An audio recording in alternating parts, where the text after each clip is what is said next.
नमस्कार दर्शकों, स्वागत है आपका और आपके पेट का हमारे आज के पेट केयर कार्यक्रम के अंक में। दर्शकों, हमें बचपन से ही सिखाया जाता है कि गाय हमारी माता है, लेकिन क्या अब समय के बदलते स्वरूप के साथ साथ में हम सभी को ये याद है, हमारी जो पीढ़ी चल रही है इसे ये याद है, हमें सुबह उठते से ही दूध चाहिए रहता है, दिन में पनीर चाहिए रहता है, चीज़ चाहिए रहता है, मावा मिठाइयों के लिए चाहिए रहता है। हर तीज त्योहार पर हम गाय को ढूंढते हैं उसकी पूजा करने के लिए, लेकिन क्या उसके बाद हमें याद रहता है कि वो गौ माता कहाँ है, उसके पेट में कुछ है या नहीं है, वो अच्छी है या नहीं है, उसकी सेहत ठीक है या नहीं है। जी हाँ, गौ वंश प्रबंधन किस प्रकार से किया जाएगा, यही है जानने का विषय आज के अंक में। तो इस विषय पर चर्चा करने के लिए आज हमारे साथ उपस्थित है हमारी स्टूडियो में हमारी स्पेशल जो गेस्ट है वो आई हुई हैं, जो कि अंजना श्रीवास्तव जी। नमस्कार मैम, बहुत बहुत स्वागत है आपका। साथ ही साथ आपको मिलवाना चाहती हूँ अनुपमा गंधे जी से। नमस्कार मैम, बहुत बहुत स्वागत है। तो सबसे पहले तो मैं अनुपमा जी से ही ये पूछना चाहूंगी कि अनुपमा जी ये बताइए आप कि आपको मन में कब आया कि आप जो गाय है इनकी रक्षा करें, इनके खान पान की व्यवस्था करें, कुछ ऐसी प्रेरणा कहाँ से मिली आपको? मैडम, मेरे को ये जो गाय की सेवा मैं करीब 10-15 साल से मैं कर रही हूँ। एक्चुअली मैं एक गाड़ी से जा रही थी तो मैं गाय के बछड़े को मैंने घायल अवस्था में देखा था। तो जब मुझे लगा कि मैंने उसकी सेवा करी, मैं गाय अपनी गाड़ी में गाय के लिए सामान सब ले जाती, खाने पीने का, ट्रीटमेंट का, तो मैंने वहाँ उसकी सेवा करी। वहाँ के एक व्यक्ति को बोल दिया जब तक मैं आती नहीं हूँ आप इसकी सेवा करते रहिए। तब से मुझे लगा कहीं ना कहीं मुझे गाय को खाने पीने की व्यवस्था करनी चाहिए। उनकी ये दुर्दशा क्यों है आखिर? जी जी जी, आप बताइए मैडम कि आप कब से गौ सेवा कर रही हैं, आपके मन में क्यों आया कि मुझे गौ सेवा ही करनी चाहिए? मैडम, मेरा ये रहा कि मेरा बचपन ही पूरा गायों के बीच में रहा। मेरा ननिहाल पूरा मतलब गायों वाला था। जो 15 गायें थी हमारे ननिहाल में। जी। तो वहाँ पर हम लोग है ना, बचपन में तो गायों से प्रेम रहता ही है, बच्चे रहते छोटे रहते। जब मैं यहाँ भोपाल शिफ्ट हुई तो यहाँ एक बार, मैं 10-15 साल पुरानी बात बता रही हूँ कि रास्ते में मुझे एक सांड घायल अवस्था में मिला था। तो मुझे उस मतलब सांड को देख के बड़ी दया आई, वो पूरा खून में हो रहा था वो। तो मेरे हस्बैंड से मैंने बोला मेरे डॉक्टर को मैं बाद में दिखाऊंगी, पहले मैं इसका ट्रीटमेंट करवाऊंगी। मेरे हस्बैंड से बोला बीटाडिन लेके आइए। मेरे हस्बैंड बीटाडिन लेके आए। गाय बैल के लिए 3-4 ब्रेड के पैकेट लेके आए। मैंने बीटाडिन लगाया, मेरे हस्बैंड ने उसको दिया। तब से मुझे लगा कि नहीं, इन लोगों की गायों की सेवा करना चाहिए। शहरों में और ज़्यादा दुर्गति हो रही है इन गायों की। जी, चलिए, ये तो बहुत अच्छा कि मतलब एक प्रेरणा तो हमें कहीं ना कहीं से मिलती है। आज की जो दिनचर्या है उसके विषय में बताइए कि आप क्योंकि हाउसवाइफ हैं और एक औरत तो पूरे घर की धुरी होती है, दिन भर भागते रहना पड़ता है, पूरे परिवार की सेवा करनी पड़ती है। उन सब शेड्यूल के बीच में आप गाय की सेवा कैसे करती हैं, क्या क्या खिलाती हैं, कब घर से आपका कैसा शेड्यूल रहता है वो बताएं।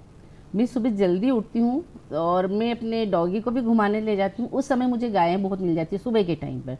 तो मैं अपनी गाड़ी में ड्रेसिंग का सामान भी रखती हूँ, गायों के लिए भी रखती हूँ और डॉगियों के लिए रखती हूँ। तो गाय को मैं ब्रेड है, चावल है, ऐसे बना के लेके जाती हूँ। तो मेरा डॉगी का घूमना भी हो जाता है और मुझे गाय की सेवा का मौका भी मिल जाता है। तो इसलिए मैं ना, और मुझे ये प्रेरणा तो मुझे अपने उस बैल ने दी है और बचपन भी यही बीता है। तो मैं चाहूंगी कि मतलब सभी लोगों ने, मैंने एक हाथ बढ़ाया, मुझे देख देख के लोग और 5 आ गया। सही है ना, हम सुधरेंगे तो यूं सुधरेगा, बन सकता है। और मेरा ये कहना है कि हमें क्रेडिट नहीं चाहिए कि अरे कितनी सेवा करी गाय की, हमें बढ़ता हुआ हाथ चाहिए, हमें 1 से 2 होने चाहिए। बिल्कुल। जी जी जी, बहुत अच्छी बात है। आप अनुपमा जी ये बताइए कि आप क्या क्या खिलाती हैं, दिन में कितनी बार आप कितनी गायों को जो सेवा कर पाती हैं? अब गाय की गिनती नहीं, मेरे घर गाय का आना जाना लगा रहता है। सुबह जो शुरुआत 6 बजे से लेकर रात के 12 बजे तक गाय आती रहती है। अच्छा, उनको पता है यहाँ पे भंडारा चालू है। अरे वाह। मैंने एक टब बना के रखा है, जो मुझे मिलता है, चावल है, कच्चे चावल है, रोटी है, मेथी, जो भी घर की, यहाँ तक इतना सा कोई सा छिलका भी मैं निकालती हूँ, मैं टब में डालने आती हूँ। मेरे को देख के लोग यहाँ वहाँ खाना ना डाल के टब में डालते हैं, तो मुझे बहुत अच्छा लगता है कि चलो मेरी एक मुहिम अच्छे रंग लाई है। जी, अंजना जी ये बताइए कि जो बेसहारा गाय है हमारी कॉलोनी में, हमारी सड़कों पर हमें अमूमन ऐसे ही लगातार दिखने को मिल जाती है और लोग कहते हैं कि फिर ये जो एक एक्सीडेंट का कारण बनती है, इनके रेस्क्यू क्यों करवाना ज़रूरी है, अगर आप हमारे दर्शकों को ये बताना चाहें। मैं कहना चाहूँगी कि देखिए, ये ना गायों को है ना, लोग दूध देती है तब तक तो वो है ना गायों को अपने घर में रखते हैं, है ना। उसके बाद गायों को दूध देना बंद कर देती तो ये रोड पे छोड़ देते हैं। इसके कारण के गायों को तो रहने की तो आदत घर की है, लेकिन वो रोड पे रहना उनके लिए मुश्किल हो जाता है क्योंकि इतना ट्रैफिक होता है। इसके कारण वो गायों का एक्सीडेंट बहुत होता है, है ना। और उसके लिए क्या है कि वो बेचारी बेसहारा पड़ी रहती है और उनकी हालत इतनी गंदी होती है लेकिन नगर निगम भी देती है, हेल्प करती है, लेकिन मैं कहूँगी कि हमारी संस्था बहुत अच्छा काम करती है। मैं कहूँगी कविता जी को एक कॉल करते हैं, वो कविता जी तुरंत खड़ी रहती है। बिल्कुल बिल्कुल सही बात बोली। हमारे सामर्थ्य फाउंडेशन इतना अच्छा है, हम महिलाओं का भी ग्रुप है जिसमें जेंट्स भी है, लेकिन मैं कहती हूँ कविता जी दी बेस्ट। अच्छा जी, बिल्कुल। जी। आप अपने सामर्थ्य फाउंडेशन के विषय में बताइए, आप लोग कितने लोग हैं, ग्रुप में कितने लोग काम करते हैं और आप लोगों का कार्य कैसे बढ़ता है एक दूसरे में? सबसे बड़ी बात, मैं समर्थ फाउंडेशन से कविता जी का बहुत बहुत धन्यवाद दूंगी। आज जो ये काम कर रही है, आज उनका काम दिखता है लोगों को, और हम लोग इसीलिए जुड़े हैं उनसे कि हमको भी ऐसी एक लेडी की बहुत जरूरत है। जी, जी, हम महिला होके हम इतना नहीं कर पाते थे, लेकिन उनको देख के वो हमारी प्रेरणा बनी है। जी, बहुत अच्छा कविता है। जी हमारी प्रेरणा। आप कभी जब जाती हैं फीडिंग करवाने के लिए, कभी ऐसा होता है आपके साथ में अनुपमा जी कि किसी कॉलोनी वाले हैं, सोसाइटी वाले हैं, कभी आपको अपोज कर रहे हो, कभी आपको उनका भी सामना करना पड़ता है? अरे बहुत मैडम, आप कभी देखिए जाके मोहल्ले में हम लोग गाय को देते हैं ना, तो उनको लगता है कि बस अनुपमा ने गाय पाल ली, अब तुम अपने घर में रख लो। अरे छोटा जानवर हो तो चलो रख भी लेते, अब इतनी गाय को कहाँ से अपन करें। मैं कहती आप नहीं दे सकते रोटी, कम से कम जो सामने वाला अच्छा काम कर रहा है तो आप उसको पीछे मत लीजिए, आप भी उनका साथ दीजिएगा इस काम में। हाँ जी, बिल्कुल, क्योंकि हम सभी को अगर अपने घर से हम एक एक पहल करें, हमारी संस्कृति में, हमारी सभ्यता में भी कहा गया है, हमारे बड़े बुजुर्ग भी हमसे हमेशा कहते गए कि पहली रोटी गाय को दीजिए, आखिरी रोटी कुत्ते को दीजिए। अगर हम अपने बच्चों को भी सिखाएंगे तो कहीं ना कहीं उनके अंदर भी संस्कार आएंगे। जी, आप ये बताइए कि सोसाइटी वाले अपोज करते हैं, ये तो सभी को पता है, लेकिन क्या कभी सपोर्ट भी करते हैं? मैं कहती हूँ कॉलोनियों में तो पैसे वाले लोग बहुत हैं, लेकिन मन वाले लोग नहीं हैं। अच्छा जी। जहाँ पर कहना चाहिए एक लाइन में यदि 25 घर हैं तो मुश्किल से 5 लोग हैं जो सपोर्ट करते हैं, और वो सपोर्ट वाले भी अब आते हैं जब कुछ प्रॉब्लम होती है ना, तो वो आगे नहीं आते, हम लोगों को ही आगे आना पड़ता है। बिल्कुल बिल्कुल जी। हमको जैसे वे सपोर्ट तो करेंगे, अरे हाँ देना चाहिए, ये करना चाहिए, लेकिन वो बिल्कुल नहीं है हमारे। मैं खुद खुल के बोलूँगी कि मीनाल में ग्रुप बने हुए हैं, मुझे इतना मेंटली टॉर्चर किया जाता है कि आप कुत्ते को खाना देती हो, गाय को खाना देती हो, गायों को उस सोसाइटी में गायों को गार्ड लोगों को आदेश है कि डंडे से मार मार के गायों को भगाया जाता है। ओहो जी। तो इतनी मतलब, और बोलते हैं तो बोले आप अपनी गायों को घर में रखिए, कुत्तों को घर में रखिए, जो चीज़ घर में रखने की होगी वो हम रखेंगे, लेकिन गायों जैसी बड़ी चीज़ों को हम घर में नहीं रख सकते। वो बाहर है, दूध देना था, लेना था उनको, तो दूध लेते हो, जब दूध की ख़त्म हो जाता है उनके शरीर में से, उनको मतलब आवारा छोड़ देते हो, उनको कितनी प्रॉब्लम होती है, कुछ भी खा रही है, आज वो उनके पेटों में पॉलीथीन है कितनी भरी पड़ी है, उनका इलाज करना भी मुश्किल हो जाता है। जी, जी, फिर भी हम लोग कोशिश करते हैं कि कम से कम वो स्वस्थ रहें। जी। अनुपमा जी, कभी ऐसा हुआ कि आप कभी गई हैं, फीड करवाने गए हैं, कभी बाहर आप निकलते हैं, आपने जैसे बोला कि गाड़ी में आपके पास पूरा खाने का मटेरियल रहता है, कभी ऐसा हुआ कि कभी किसी गाय का एक्सीडेंट हुआ हो, आप उसको कैसे टैकल करती है? एक वुमेन होने के नाते आप तो अकेली हैं, तो हम कैसे उसको, इतना बड़ा जीव है तो उसके लिए क्या करना पड़ता है? बहुत दिक्कत आती। चलो छोटा प्राणी तो अपन ने गोदी में उठाया और ऑटो में बिठा लिया, लेकिन गाय ऐसा है कि अपन अकेले, लेडीज के बस की बात नहीं है। हम लोगों ने नगर निगम को फोन लगाते हैं, आती है, लेकिन जब तक वक्त निकल जाता है, सपोर्ट करते हैं नगर निगम वाले, पर ऐसा नहीं, जिस समय जरूरत पड़ती है उस समय नहीं आ पाती है। जी, जी, जी। तो आती है, ले जाती गाय को, ट्रीटमेंट करवाती है, पर हमारा ऐसा कि अच्छी जगह उस समय आ जाती तो उसको ट्रीटमेंट मिल जाता है, जिंदा बच जाती गाय। जी। अंजना जी, आप नगर निगम से और क्या सपोर्ट चाहती हैं? मैं चाहती हूँ कि देखो गवर्नमेंट आपको बहुत पैसा देती है, लेकिन इन गायों के लिए आप अच्छी अच्छी गौशाला बनाइए, है ना, ताकि वो रोड पे ना बैठे। दूसरा ये कि आप मंदिरों में दक्षिणा हम देते हैं। हाँ जी। तो मंदिरों में आप 5-5 गायों को दीजिए। शनि मंदिर भी जाते हैं, अपने मंदिर भी जाते हैं, शनि मंदिर में 5-5 कुत्ते रखिए। ठीक है। पूजा के लिए आप गायों की जरूरत होती है तो गाय ढूंढते हो, जब नहीं मिलती तो कम से कम हम दक्षिणा देते हैं। तो पंडितों को प्रेशर दिया जाए कि 5 गायें आपके मंदिर में होना ही चाहिए। हाँ, तो एक घास वाले की ट्रॉली रखिए, कोई भी दर्शन करने आएगा वो अपनी श्रद्धा से घास भी जरूर खिलाएगा, भगवान के भी दर्शन करेगा और दक्षिणा भी डालेगा। बिल्कुल सही। तो मैं गवर्नमेंट से चाहूंगी और नगर निगम से चाहूंगी, या तो उनके लिए बहुत अच्छा शेल्टर बनाए और सारी सुविधाएं दे, नहीं तो मंदिरों को आप अपनी गायों को वहाँ रखवाएं। जी, मेरा ये कहना है। दर्शकों, हमारी चर्चा जारी रहेगी, एक बहुत ही सार्थक चर्चा है, आप कहीं मत जाइएगा, हम बहुत ही जल्द लौट कर आएंगे एक छोटे से ब्रेक के बाद। दर्शकों, ब्रेक के बाद आप सभी का एक बार फिर से बहुत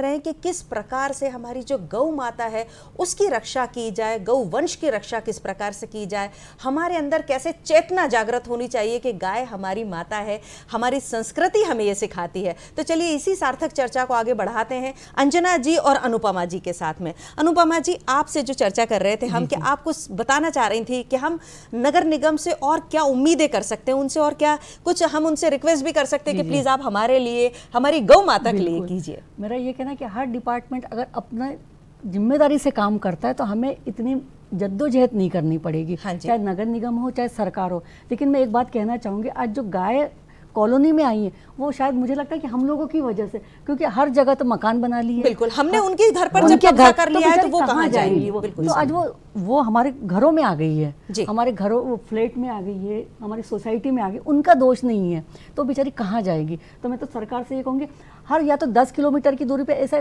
जगह दे दीजिए जहाँ पे शेड बना दिया जाए, हम सब वहाँ पे खाना देने जाए। गर्मी में देखिए बाहर रहती, सर्दी में पानी में, कहीं उनको सपोर्ट नहीं है किसी चीज़ का। ये देख के हम लोग का बहुत दया सी आती है। हम लोग तो अपने घर में बैठे रहते, लेकिन उनका क्या है? नाम की जब तक गाय दूध दे रही तो कहते गौ माता, नहीं तो जाओ माता जाओ माता हो जाती। बिल्कुल सही। अंजना जी, एक प्रचलन में आ चुका है, मुझे लगता है पिछले सिर्फ ये 25 से 30 साल में ही हमारी जो दुनिया ने एकदम बदलाव देखा है पॉलीथीन का। इससे पहले तो हमारे शायद माता पिता थे, उन्होंने भी नहीं देखा था। तो इन 25-30 सालों में हमारी पूरी दुनिया बदल चुकी, पूरी एक पॉलीथीन का बैग बन चुकी है। हर व्यक्ति पॉलीथीन में कुछ भी खाने का अगर घर में बच रहा है वो डाल देता है, और फिर देखा गया है कि गाय सीधे सीधे वो खा लेती है। आप उसके लिए लोगों को क्या समझाती हैं और आप खुद क्या करती हैं?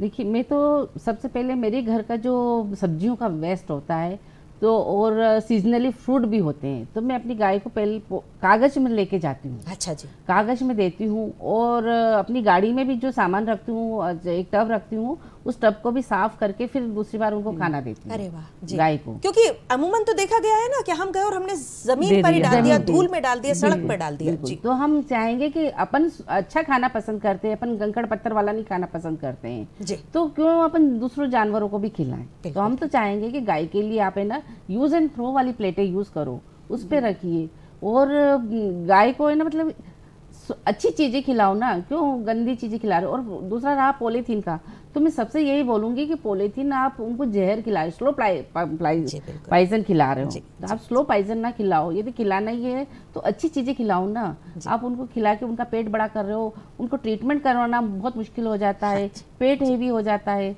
तो वो चाहकर भी इंसान ट्रीटमेंट नहीं करवा पाता है। कितनी बार कविता जी ने भी कोशिश की, एक अशोका गार्डन तरफ की एक गाय है, उसका हम इतनी बार निकले हैं, कितनी बार हमने प्रशासन को बोला है, लेकिन वो गाय का ट्रीटमेंट करना ही मुश्किल है जी। अगर आप अपने जो फाउंडेशन है उसका नाम बताना चाहें, अगर हमारे दर्शक जो ऐसे वो आपकी सहायता करना चाहें, आपकी संस्था से जुड़ना चाहें, वो भी कुछ सेवा करना चाहें, तो आप अपनी संस्था का नाम बता दीजिए जी। और हमारी संस्था का नाम है समर्थ फाउंडेशन, और जिसकी फाउंडर है कविता भावनानी, और नंबर स्क्रीन पे स्क्रॉल हो रहा होगा। तो आप कभी भी कोई भी धनराशि हो, चाहे भोजन से संबंधित हो, तो आप हमारी मदद कर सकते हैं। बहुत अच्छा है। आप ये बताइए कि हम तो मुझे लगता है कि हमारी चरक संहिता में भी है, हमारे पुराणों में भी कहा गया है कि गाय के ऊपर हाथ फेरने से बहुत सी बीमारियां जाती हैं। अब तो मुझे लगता है बाजार में भी बहुत सारे गौमूत्र की दवाइयां आ गई हैं, गोबर से बनी हुई हम अगरबत्ती कहे, पूजन सामग्री कहें, तो उसमें आप लोगों को समझाना चाहती हैं कि नहीं ये गाय हमारे लिए कितनी महत्वपूर्ण है, ये आप समझाती हैं? देखिए क्या होता है कि गाय ऐसा प्राणी जो ऑक्सीजन लेता है और छोड़ता है। आप गाय का जो कुबड़ होता है उस पर हाथ लगाइए, आपका बीपी नॉर्मल आएगा। आप गोमूत्र पीजिए, आपकी शुगर कम होगी। और सब अपनी मेडिसिन वगैरह सब गाय में है, तो आप यहाँ वहाँ क्यों जा रहे हैं? आप गाय को क्यों मार रहे हैं? जी, आप ये बताइए अंजना जी कि हम कब कुछ एक नया काम करने घर से निकलते हैं एज अ वुमन, घर वाले कभी सपोर्ट करते हैं, कभी अपोज करते हैं, आपको किन बातों का सामना करना पड़ा? मुझे तो टचवुड ये रहा है कि मेरे मतलब घर वालों का इतना सपोर्ट है कि देखो हम हाउस वाइफ हैं, सारा खर्चा यदि हम हमारे हस्बैंड देते हैं हमको खर्च करने के लिए, पॉकेट मनी देते, तो हम अपने ऊपर ना खर्च करते, हम उन एनिमल्स के लिए करते हैं, गाय के लिए करते हैं, कुत्तों के लिए करते हैं। तो ये हमको हमारे घर से कोई प्रॉब्लम नहीं है, हमको कॉलोनियों से प्रॉब्लम है, कवर्ड कैंपस से प्रॉब्लम है, है ना, वो हमको घर से कोई प्रॉब्लम नहीं। और वो सपोर्ट करते, कहते गाय ही एक ऐसा जानवर है जिसमें सारे देवताओं का निवास है ना, तारणहार कहा गया है उसको, बिल्कुल है ना। कोई भी होता है तो बोले नहीं, गाय की पूंछ पकड़ के अपन स्वर्ग में जाएंगे, बिल्कुल है ना। तो इसीलिए कहा है कि हमारे घर में गाय को बहुत ही ज्यादा महत्व दिया जाता है। जी, गाय हमारी पूजनीय है, ये आने वाली पीढ़ी को कैसे समझाते हैं? देखिए आजकल जो आने वाली पीढ़ी को अपन को ही समझाना, पेरेंट्स को ही समझाना है। जैसे उनको सुबह उठते से गाय का दूध चाहिए, चीज़ चाहिए, पनीर चाहिए, उनको समझाइए कहाँ से आता है। जब तक हम उनमें ये संस्कार नहीं डालेंगे तो आने वाली पीढ़ी और आने वाली पीढ़ी को नहीं समझा पाएगी। तो हमारा फर्ज बनता है माँ बाप का कि आप उनको समझाएं इन चीज़ों को, गाय की सेवा करें। जो एक रोटी बनती है शुरू की, आप उनको देने की उनमें आदत डालिए। तो कम से कम क्या ये इसलिए करती है, कम से कम एक बेजुबान के पेट में रोटी जाए। जी जी, आप क्या कर समझाती हैं? आप अपने बच्चों को क्या समझाती हैं और दूसरों को क्या समझाती हैं? मैं सबसे पहले बच्चों को यही बोलती हूँ कि देखो, एक फैमिली में माँ की ज़रूरत होती है ना, ऐसे ही अपनी इस पृथ्वी पर गाय की ज़रूरत है ना। आपको दूध भी पीना है, चीज़ भी खाना है, पनीर भी खाना है, मिठाइयाँ भी खानी है। हर त्योहारों पे अपन ढेर ढेर मिठाइयाँ लेके आते हैं, लेकिन वो सारी चीज़ें कहाँ से आती है? तो आप है ना अपनी माँ से भी ज़्यादा अपनी गाय को मानिए, तो आपका भी उद्धार होगा। आपको पूजा पाठ करने की भी जरूरत नहीं है। एक गाय की सेवा की यानी आपने सारे देवताओं की पूजा। त्योहारों पर तो ढूंढ लेते हैं हम गाय की पूजा करने के लिए, पुरखों में गाय को जो ग्रास है वो देने के लिए हम गाय को ढूंढ लेते हैं। हवन सामग्री करने हो तो भी कंडे ढूंढ लेते हैं, लेकिन फिर गाय हमें नहीं चाहिए। ये समझाना बहुत ज्यादा जरूरी है, दर्शकों को बहुत ज्यादा जरूरी है। मुझे लगता है पुराने लोग तो समझते ही हैं, लेकिन अब नई पीढ़ी को भी हम समझाएंगे तभी तो वो समझेंगे। ये बहुत अच्छी बात है। आपने जो एक बात कही थी कि नगर निगम को एक चौराहा, एक ऐसा प्लेटफॉर्म बनाना चाहिए, तो क्या आप लोगों के फाउंडेशन के तौर पर ऐसा होता है कि आप पूरी एक विज्ञप्ति लिखें, एक एप्लीकेशन लिखें सरकार को, तो क्या आप ऐसी पहल करना चाहते हैं? हाँ, हमारी कविता मैडम ने बहुत कोशिश की, लेकिन उनको प्रशासन तक पहुंचने ही नहीं दिया जाता है। अच्छा जी। उन्होंने बहुत कोशिश की कि हम मिल के प्रशासन से बात करके गायों के लिए, डॉगीज के लिए ऐसा कदम उठाएं कि उनको है ना एक अच्छी मतलब केयर हो सके जी। उनको भेज दिया जाता है, आसरा में भेज दिया जाता है। हाँ जी। है ना, आसरा से फिर वो कहाँ जाती है, ठीक से इलाज भी नहीं होता है। आज मैं कहती हूँ कि गायों की ऐसी दुर्गति हो रही, सबसे पहले तो मैं कहूँगी कि स्लाइडर हाउस जो होते हैं इनको गवर्नमेंट को बंद करना चाहिए, तो ही हमारी गाय की रक्षा हो सकती है। जी, जी, ये चीज़ें तो हमारी संस्था तो बहुत कुछ करना चाहती है, लेकिन वहाँ तक पहुँचने नहीं दिया जाता है। अच्छा जी, आप लोग कितने, आपकी जो संस्था है उसमें कितने लोग जुड़े हुए हैं? क्या काम का डिवाइडेशन किस प्रकार से होता है? देखो डिवाइडेशन नहीं, सब मिल के काम करते हैं। अच्छा जी। कम से कम अपनी इसमें 70 मेंबर हैं, 85 समथिंग, हाँ 70 अबव है। सब अपना काम बहुत अच्छी तरीके से निभाते हैं, क्योंकि हमारी जो फाउंडर है कविता मैडम है। कविता मैडम बहुत अच्छा सबको गाइड करती है। बिल्कुल जी। और मुख्य समस्याओं के विषय में अगर आप बताएं तो? सबसे ज़्यादा तो देखो अभी समस्या तो ये है कि देखो यहाँ पर गायों की तो हम चर्चा कर ही रहे हैं, साथ में जैसे अगर मान लीजिए कि किसी ने एक गाय पाली है तो उसको और किन किन समस्याओं का सामना करना पड़ सकता है? पड़ोसियों को सबसे ज़्यादा दिक्कत होती है। अभी मेरी मिनाल में ही मेरी फ्रेंड ने वो ब्राह्मण ने तो उसको गाय दान दी है, पड़ोसियों को बहुत दिक्कत है। अच्छा अच्छा। गाय की स्मेल आ रही है, मच्छर आ रहे हैं, जबकि गाय के गोबर से मच्छर जाना बंद हो जाते हैं, है ना। उसकी स्मेल से आपकी बीमारियां खत्म होगी, लेकिन उसको बहुत दिक्कत हो रही है और उससे मकान खाली करवाया गया है। अच्छा, मतलब वो वहाँ पर ऐसे कॉलोनी के अंदर एक गाय नहीं रख सकते हैं। कॉलोनियों में बहुत दिक्कत होती है इन सब चीजों से। जी, बहुत दिक्कत होती है। सफाई पसंद है उनको, आप सफाई पसंद है तो आप ये सोचो सफाई किससे होगी? एनिमल से। देखिए नगर निगम के भी कुछ अपने नियम है, हमें भी थोड़ा सा तो उनको फॉलो करना ही पड़ेगा कि हम कवर्ड कैंपस में नहीं, लेकिन हाँ ये जरूर है कि बाहर हम अगर अपने लिए एक जगह रख सकते हैं तो वहां पर हम अगर उन्हें रखेंगे तो उनकी भी देखभाल अच्छे से होगी और हम भी अपना एक जो शौक है वो भी कर सकेंगे, उनकी सेवा भी कर सकेंगे। तो ये सब है ना सोसाइटी वालों को आगे आना चाहिए। हाँ जी। सारी दायित्व हम लोग पे छोड़ देते कि पेट एनिमल, पेट लवर जो है उन्हीं की जिम्मेदारी बनती है सब करने के लिए। मैं कहती हम तो कर रहे, लेकिन आप भी आगे आइए, सरकार आगे आए, नगर निगम वाले आ गए, सोसाइटी वाले, तब ये काम बखूबी निप पाएगा। जी जी। अंजना जी, आप लोगों से क्या अपील करना चाहती हैं? जन जो है एक साधारण जनमानस है, उसको आप क्या सीख देना चाहती हैं और उनसे क्या अपील करना चाहती हैं कि वो आपसे कैसे जुड़ें और कैसे सेवा करें? मैं कहती हूँ कि आप है ना कोई भी काम करिए, यदि 5 लोग मिलके भी इस काम को करेंगे ना, तो इसको नेटवर्क की तरह करेंगे, तो आपको ये जो प्रॉब्लम हो रही है ना कॉलोनी में, रोड पे, यदि एक ऐसा नेटवर्क बना के करें 5-5 लोगों का भी, तो आपका ये जो प्रॉब्लम है वो ख़त्म हो जाएगा। तो मैं चाहूँगी कि ज़्यादा नहीं तो 5-5 महिलाएं इकट्ठी हो, जेंट्स इकट्ठे हो, जो एक नेटवर्क की तरह काम करें। यदि आप 5 लोग मिलकर गाय की सेवा करेंगे तो आपको देख के 5 लोग और तैयार होंगे, उससे फिर 5 और होंगे, तो ऐसा करके आपका हाथ बड़े होंगे। अगर हम एक कॉलोनी में रह रहे हैं तो हम लोग ये कह रहे हैं कि जैसे वहां पर अगर 10-12 हैं तो 5-5 परिवार ये करें कि चलिए मैं इतने को ये खाना दे दूंगा, वो उतने को दे देगा, तो कम से कम उस एरिया की जो गाय है वो तो सुरक्षित रहेंगी, उनका पेट भरेगा, तो वो कचरा भी नहीं खाएंगी, पॉलिथीन भी नहीं खाएंगी। बिल्कुल जी। तो यही मैं चाह रही हूँ कि नेटवर्क बना के काम करें, तो वो जो प्रॉब्लम है लोगों को फेस करना पड़ रही है वो खत्म हो सकती है। ठीक है, हम रुकते हैं एक छोटे से ब्रेक के लिए, आप कहीं मत जाएगा, लौट कर जल्दी ही आएंगे एक छोटे से ब्रेक के बाद। दर्शकों, हम एक चर्चा कर रहे हैं कि किस प्रकार से गौ वंश की रक्षा की जाए आज के अंक में, और इस चर्चा के लिए जुड़े हुए समर्थ फाउंडेशन के हमारे जो कार्यकर्ता हैं, जो कि गौ रक्षक हैं, गौ सेवक हैं, ये अंजना जी हैं, अनुपमा जी हैं, इनसे चर्चा हमारी जारी रहेगी। अनुपमा जी, ये बताइए कि आप जब कुछ बाहर का भी काम करती हैं, साथ में ये भी करती हैं, तो उन दोनों लोगों के बीच में सामंजस्यता बैठाना कितना मुश्किल है एज अ वुमन? एक्चुअली क्या होता है, यदि आपके मन में कुछ करने का जज्बा हो तो आप नौकरी में भी प्लस ये पशु सेवा में आप सामंजस्य बिठा सकती। यदि आप करना ही नहीं चाहते तब कुछ भी नहीं कर पाएंगे। मेरे मन में कि मुझे अपनी नौकरी भी देखनी है और मुझे प्लस इनकी मदद भी करनी, इनकी सेवा भी करनी है, तो मैं तालमेल बहुत अच्छी तरह बिठा लेती हूँ। और मुझे सपोर्ट करते हैं हमारे ऑफिस वाले लोग। वो जानते कि ये अनुपमा जो है एनिमल लवर है, ये करती। मैं ऑफिस में थोड़ा लेट भी पहुँच जाऊँ तो उनको समझ में आ जाता है कि नहीं नहीं, ये अपनी पशु सेवा करके आई है, तो मुझे उनका सपोर्ट बहुत मिल जाता है।